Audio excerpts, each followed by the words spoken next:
Vamos a conversar sobre sobre la conmemoración de un día, del Día Mundial de Toma de Conciencia sobre el maltrato y abuso a las personas mayores. Está con nosotros la doctora Rosy Pereira. Ella es geriatra, también es presidenta de la red de geriatras en la República Dominicana. Gracias por estar con nosotros, doctora. Buenos días. Gracias por tenerme aquí hoy. Una vez más, porque ya cada año estamos en eso. Estábamos revisando algunos datos, temprano hablábamos sobre el asunto de la edad, que siempre es un debate, cuándo se puede empezar a hablar de persona mayor o persona envejeciente, revisando también la agenda de Naciones Unidas, la idea o la intención que han puesto este año es combatir el abuso hacia nuestros mayores. En ese sentido, ¿cómo ve usted a la República Dominicana, doctora? Mire, en República Dominicana se han hecho dos estudios sobre maltrato y abuso. Uno que hizo la Red Vejez, que esa fue basado solamente en 8 barrios del Gran Santo Domingo. Estaba Villas Agrícolas, Invivienda, Los Alcarrizos, La Caleta, 8 barrios, Herrera. Y en esa oportunidad nosotros solamente entrevistamos 368 personas. Ahí encontramos de todo. Nos dimos cuenta que hay varios, de todos los que entrevistamos, en Herrera era donde menos problemas había. Había abuso psicológico, pero aislados. Ahora, habían otros barrios, como Villas Agrícolas, donde el abuso físico, el abuso sexual y el abuso financiero se dieron mucho. ¿Por qué? Y nosotros tenemos que irnos a la base. ¿Por qué se da eso? En Villas Agrícolas había mucha incidencia, una alta incidencia de droga, y entonces ahí vimos la mayor cantidad de ese tipo de abuso. En La Caleta, que fueron los sitios donde nosotros encontramos mayor incidencia, en La Caleta es porque mucha gente eran padres, o sea, los abuelos eran los jefes de familia. Habían viajado los papás de esos muchachos habían crecido con mucha fuerza y había mucho maltrato físico de los abuelos. Pero era un estudio limitado, claro, por los recursos. Más adelante el CONAPE hizo un estudio nacional que envolvió naturalmente una mayor cantidad de personas, y en eso el 91% de las personas mayores entrevistadas habían sufrido algún tipo de abuso en los últimos 3 meses, porque así es que se hacen los estudios. O sea, nosotros ponemos un tiempo, venga acá, en un mes, en el último mes, en los últimos 3 meses se evaluaron. El 91% de las personas. Siempre el maltrato psicológico es el mayor, porque hay mucha gente que no considera maltrato psicológico apagarle la televisión al abuelo que la estaba viendo, pero ven acá, tal, le apagan el televisor y se van de ahí, no le hacen caso. O sea, ignorar a una persona, y nosotros sencillamente nos tenemos que poner nosotros mismos en nuestros lugares.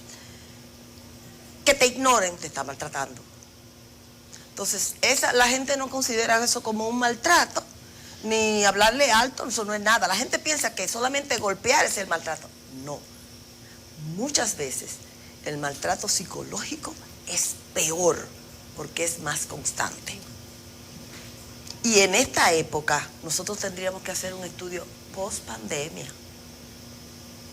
que ahí es que ha aumentado. Justamente eso le quería preguntar, doctora, a propósito del encierro que tuvieron las personas envejecientes y que siguen teniendo, porque se habla de que todavía son grupos vulnerables, inclusive necesitan casi de manera obligatoria una 4ª vacuna para poder estar mínimamente protegidos o que no sea mortal el contagio del COVID-19. Pero muchas de esas personas siguen recluidas, y en el COVID pues también hubo situaciones de violencia para los envejecientes o adultos mayores. ¿Cuáles son las principales, digamos que, efectos o principales informaciones que han podido recabar ustedes del efecto que le dejó la pandemia a las personas envejecientes o adultos mayores o ancianos, como ustedes le digan, no solamente por el mismo efecto psicológico y emocional de la pandemia, sino también porque estaban encerrados junto con todos los miembros de la familia, que en ocasiones, si se le acababa la paciencia para los niños, imagínese usted con los ancianos, que también había que ayudarlos. Mire, ¿qué nosotros vimos? O sea, yo soy geriatra, o sea que veo, esa es la población que yo atiendo. Y naturalmente la sociedad de geriatría, tenemos yo no soy presidenta de la sociedad de geriatría en estos momentos. O sea, yo presido la red vejez. Sí. Miren, ¿qué nosotros encontramos? Muchas crisis de pánico en los adultos mayores, un incremento en las depresiones, muchos trastornos de movilidad, porque al estar encerrados no se ejercitaban, no los sacaban a ningún sitio. Si estaban en una familia, y sobre todo nosotros viendo la población general nuestra, que tiene muchas limitaciones, sobre todo en esos barrios donde no hay espacio, pues muchos trastornos de movilidad y muchos abusos. Ustedes no tienen la menor idea del tipo de abuso que se cometió en este país.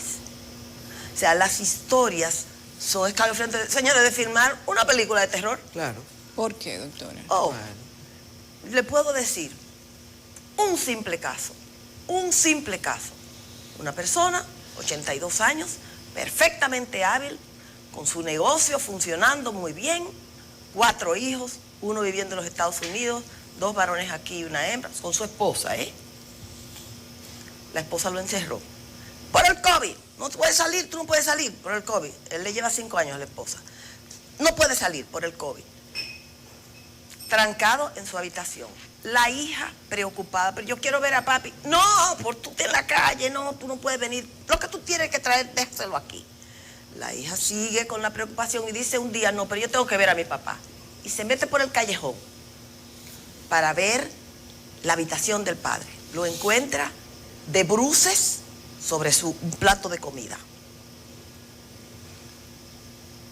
Eso no es nada, espérense. Este nada más es el comienzo. De bruces. Papi, ¿qué pasa? No, es que él se durmió. Vuelve otro día, lo encuentra desnudo, tirado en el suelo, boca abajo. Hasta que la trabajadora, porque la señora no permitía, la esposa, no permitía que él, ni siquiera la trabajadora entrara a la habitación. Él está durmiendo, pon el COVID por si acaso, porque tú sales. Yo le llevo. Señores, para no cansarles el cuento, la hija, la trabajadora le dijo un día, ella no está aquí, lléveselo porque lo va a matar. La hija entró a la casa, se llevó a su papá, la esposa lo sedaba con haloperidol, que es un tranquilizante mayor, unas gotas. Ese señor tenía su camioneta y era servidor, él era un suplidor de los comedores de las escuelas públicas, que traía su camioneta Hilux y se llevaba todas sus cosas de comida para llevarla. Un hombre completamente independiente. Pues le vendieron todo, lo trancaron, le vendieron todo. Ella se candidateó para una posición de regidora, ganó, me voy a reservar el nombre, ganó la posición. Ella todo lo hizo en combinación con uno de los hijos, todo se lo vendieron por política. La esposa del hijo salió diputada. Y la hija, ¿cómo recibo yo a ese señor? Porque José Joaquín Puello me lo envía. La hija, el señor tenía hasta sarna, porque ni siquiera lo bañaban. Ustedes me dicen a mí, el nivel de abuso que se cometió con ese señor. Le vendieron todo. Todo. Pero eso parece una historia de terror. Eso es lo que se puede filmar una película. Es una película de terror. Se puede filmar una película. Y lo penoso de esto es que los hijos no se atreven yo les digo, pero ustedes tienen que denunciarlo. No, porque la mamá. Claro. Ellos no quieren denunciarla. Rosy, ¿cómo se está comportando el Estado, las políticas públicas? Si hay suficiente, no sé cómo le llaman, porque ahora todo tiene un nombre técnico, asilo, hospicio, suficiente. Y si tú ves cierto estigma social contra el viejo, ¿quién? Mire, se han hecho tantas campañas en contra de la discriminación por edad. Aquí en nuestro país, a pesar de que está prohibido, inclusive en la Constitución de la República, aquí ponen en los periódicos posiciones, anuncios de para menores de 35 años, eso es discriminación. Claro, claro. Aquí la discriminación por edad, y no se le pone, no se culpa eso. Fuera de aquí, las empresas que discriminan, si usted está en condiciones físicas y mentales y está preparado para ejercer una posición, usted no le pueden discriminar por edad. Pero aquí eso se da, señores, públicamente. Aquí el edadismo es una cosa que, bueno, en todas partes. En todas partes. Doctora, pero también fuera de República Dominicana. Seguro que sí. Uno habla con personas, por ejemplo, en España, que se tiene bastante vínculo con República Dominicana, y esa es una máxima. Tal vez no lo escriben en un periódico, pero cualquier persona que tiene más de 50 años y que tiene que salir a buscar trabajo, no estamos hablando ni siquiera le hace de los muy 75. difícil. No, además lo asumen como tal. A esta edad yo no voy a conseguir trabajo. Las personas a partir de los 50 años lo tienen como asumido. Y entonces eso es algo que quizás requiera de la implementación de políticas, yo no sé si hasta de índole internacional. Estaba revisando algunos datos que tiene la ONU y hablan de una legislación internacional de protección a las personas mayores, cosa que me parece por demás interesante. Mire, nosotros tenemos muchos años luchando por una convención mundial, universal, de protección a los derechos humanos, porque ese es un derecho que tiene la gente, el derecho a trabajar, el derecho a participar en todas las acciones que pueda tener una sociedad, ¿eh? Eso es un derecho. O sea, si a cualquiera le están violando sus derechos, si le coartan. Aquí, una persona, la trabajadora mía, que estaba haciendo un curso de enfermería, ella llegó alarmada porque una señora de 42 años quiso inscribirse en el curso de enfermería y no la aceptaron porque estaba muy vieja. Y nosotros tenemos fuera de aquí la gente que estudia, se va a una universidad a los 80 años, hace una profesión. Doctora, un dato que me pareció interesante y vale la pena que nos quedemos con esas cifras y que entendamos cómo van a cambiar las cosas en no mucho tiempo. Entre el año 2019 y el 2030 se prevé que el número de personas de 60 años o más, oigan bien, aumente 38%. De 1.000 millones pasaremos a 1.4 mil millones, superando en número a la juventud a nivel mundial. O sea, la población adulta mayor será más grande, más numerosa que los jóvenes en el mundo. Eso, por supuesto, debería motorizar estrategias de desarrollo y protección. Imagínense ustedes, ¿quién soporta los sistemas de seguridad social si usted pone a los adultos mayores a que no participen en nada? ¿Quién no aguanta eso?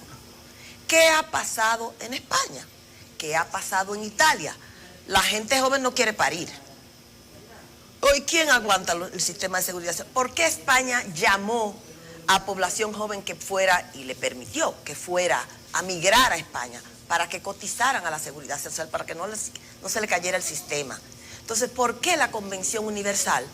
Porque aunque nosotros se hizo el Plan de Acción de Madrid para las personas mayores, el primero se hizo en el 82, fue en Ginebra, pero en esa época los países nuestros no contaban con una población adulta mayor considerable. Entonces, ese primer plan de acción no nos hizo nada. Se hizo fundamentalmente para los países desarrollados. De aquí fueron la embajadora Julia Álvarez, ya fallecida, y el que era director del Listín Diario, el doctor Molina Morillo. Sí. Esos fueron los representantes de República Dominicana en el 82. 20 años más tarde, cuando vieron que los países en desarrollo y subdesarrollados estaban aumentando su población adulta mayor, decidieron revisar esto. Espérate, tenemos que cambiar porque ya nosotros tenemos que pensar que esa población, y para el 2050 las personas mayores de 60 años van a ser más que los menores de 5 años. Increíble. Entonces, ¿qué nosotros tenemos que hacer? ¿Cómo nosotros no integramos a todo el mundo? Todo el mundo. Nosotros tenemos que promover la salud en las personas mayores de 60 años, la capacidad física y mental de esas personas mayores de 60 años para que puedan contribuir con el desarrollo de los países. Los alienamos, usted va a ver lo que va a pasar y nosotros tenemos que mirarnos, fijarnos, nosotros no podemos ser repentistas, nosotros tenemos que planificar y pensar en lo que ha pasado con las personas que tienen países que le ha pasado, ya han pasado por ese proceso. Tenemos que impulsar la convención, hay una convención latinoamericana, nuestro país no ha sido signatario porque no se quieren comprometer. Caramba. El plan de acción de Madrid no tiene carácter vinculante. Y las convenciones sí la tienen. Así como se ha hecho la Convención de la Mujer, que han cambiado muchas cosas, y la Convención de los Niños, nosotros queremos una convención para el adulto mayor. La República Dominicana, que fue abanderada en todas las acciones que hasta la convención, hasta el plan de acción de Madrid estuvo, con Julia Álvarez en Naciones Unidas, se ha caído. Lo han cogido la bandera los argentinos y los brasileños. Nosotros no hemos contribuido con más nada. Bien, gracias doctora por habernos acompañado durante esta mañana, un tema interesante al que deberíamos seguir revisando. Muchísimas gracias por estar aquí. Gracias a ustedes por tenernos.